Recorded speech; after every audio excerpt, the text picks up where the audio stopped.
Hi అండి, welcome to Indian raita. Bagara rice chicken combination నచ్చని వాళ్ళంటూ ఉండరు.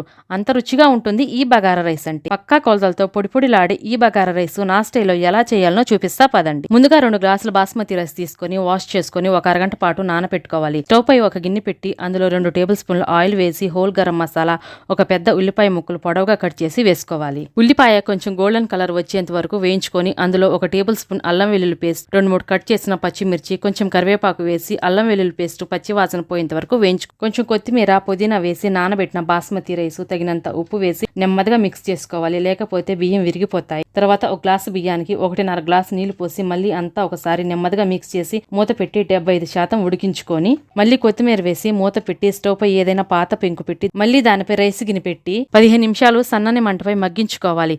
అంతేనండి, పొడి పొడిలాడే బగారా రైస్ రెడీ అయ్యింది. ఈ బగారా రైస్ చికెన్ లెక్క కానివ్వండి, మటన్ లెక్క కానివ్వండి, ఏ కర్రీ లెక్కైనా చాలా బాగుంటుంది. ఇలాంటి మరెన్నో వంటల కోసం లైక్, షేర్, సబ్స్క్రైబ్ మాత్రం మర్చిపోకండి.